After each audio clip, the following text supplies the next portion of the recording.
মানে দুইজনৰ ৰিলেশ্যনশ্বিপটো জানিব বিচাৰিছো। এসপ্তাহে হৈছে আৰু কটনৰ এক্সপিৰিয়েঞ্চটো অলপ জনাব।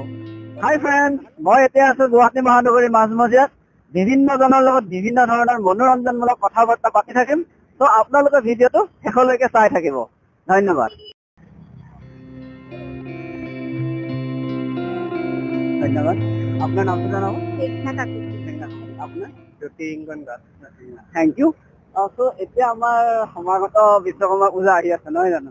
বিশ্বকৰ্মা পূজাটো কেনেধৰণে পালন কৰিব লাগে? সৰু ক্লাছতো মা দেউতাই তেনেকে ৰাতিপুৱা উঠাই পেলাই হয়, বাহন চাহন মানে ধুই মেলি সেইখিনি কৰাই শিকালে আৰু শিকালে। সেইটোৱে আৰু হয়। ত' এতিয়া আমি শুনিবলৈ পাই আছো জুবিন দাৰ আমাৰ চিকাৰ আহি আছে। ত' চিকাৰৰ কাৰণে আপোনালোকে কেনেকে মানে ভাবি আছে? Excited to her, but like Hi. big fan of অসমৰ চবেই like Jubin Da বুলি ক'লে big fan. কলেজৰ লাইফৰ বিষয়ে অকণমান জনাব। কলেজ বুলি কৈছে একদম ওচৰতে পঢ়ো জেবিলা কলেজত এতিয়া ফাইনেল ইয়াৰ ষ্টুডেণ্ট হয় বৰ্তমানটো বাৰু বহুত হেক্টিক শিডিউল বাকী এনেই খালি লাগে কলেজ তাৰ বাৰু নতুন নতুন কলেজ জইন কৰিছে ইয়াৰ এক্সপিৰিয়েঞ্চ বেছি ভাল হ'ব মানে দুইজনৰ ৰিলেশ্যনশ্বিপটো জানিব বিচাৰিছো। সৰু ভাইটি হয় অ'কে, থেংক ইউ। মানে তোমাৰ ভাইটি গতিকে তুমি কি কৰি আছা? মই এতিয়া কটনত পঢ়ি আছা? First year. হয় হয়। ত' কটনৰ এক্সপিৰিয়েঞ্চটো অলপ জনাব। কটন ভালেই এতিয়া কালি ফ্ৰেচাৰ্ছ হ'ল জুবিন দা আহিছিলে প্ৰমোচনৰ কাৰণে ভাল ভাল এতিয়া এসপ্তাহ হৈছেহে হাৱা বতাহ পাই আছো। আচ্ছা, নতুনকৈ জইন কৰিছে। কটনৰ বিষয়ে বাৰু মই ইমান নাজানো। কটনত আগতেও যদি মই মানে ভিডিঅ' কৰিছো তথাপি মানে ইমান তাৰ বিষয়ে নাজানো। অলপ কটন কলেজৰ অকণমান বিষয়ে জনাব। মই বিষয় মানে কি বুজাও মই এসপ্তাহে হৈছে আহা ফ্ৰেচাৰ্ছ ভালকে হৈছে পঢ়ি চঢ়িও ভাল লাগিছে ক্লাছ হয় ইমানে গম পাইছো আৰু এতিয়া লাহে ধীৰে গম পাম।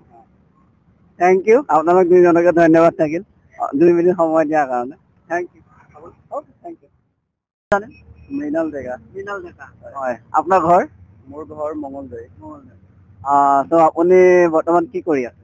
মই বৰ্তমান পঢ়ি আছো আৰু ৰিচেণ্টলি মোৰ পঢ়া শেষ হ'ল মাষ্টাৰ্ছৰ ফাইনেল দিলো এতিয়া নেটৰ কাৰণে প্ৰিপেৰেশ্যন কৰি আছো। বহুত বহুত ধন্যবাদ।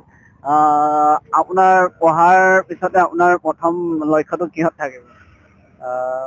মানে পঢ়ি পেলাই কি হ'ব হয়। মোৰ এজন টিচাৰ হোৱাৰ ইচ্ছা আৰু সেইটো কাৰণে প্ৰিপেৰেশ্যন কৰি আছো আৰু বহুত বহুত ধন্যবাদ। এতিয়া নেক্সট আপোনাৰ চানডে যিটো APDCL ADR এক্সাম আহি আছে তাৰ কাৰণে নাই তাৰ কাৰণে প্ৰিপেৰেশ্যন কৰা নাই।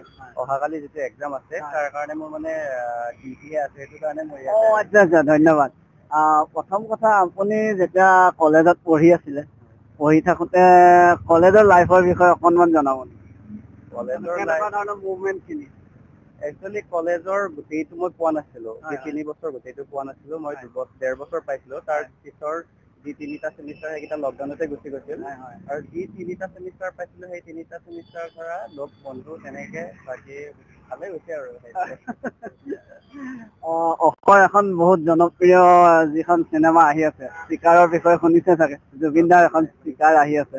ত' চিকাৰৰ ওপৰত আপুনি কি ক'ব? চিকাৰখন ধৰ এনেকে ছচিয়েল মিডিয়া বা তেনেকে শুনা হিচাপত যিহেতু 30% আমাৰ অসমত শ্বুটিং হৈছে আৰু 70% লণ্ডনত যিহেতু হোৱা বুলি শুনিছো আৰু আগৰ যি দুখন আছিল নেকি তাত বহু কেইখন জুবিন দাৰ বহুত কেইখন আমাৰ তাৰ ভিতৰত যোৱা দুখন বেছিকে জনপ্ৰিয় আছিল গতিকে তাৰ তুলনাত এইখনো বেছি মানে এখন ভাল হ'বলৈ লাগি আছে নহয় জানো? চাবলৈ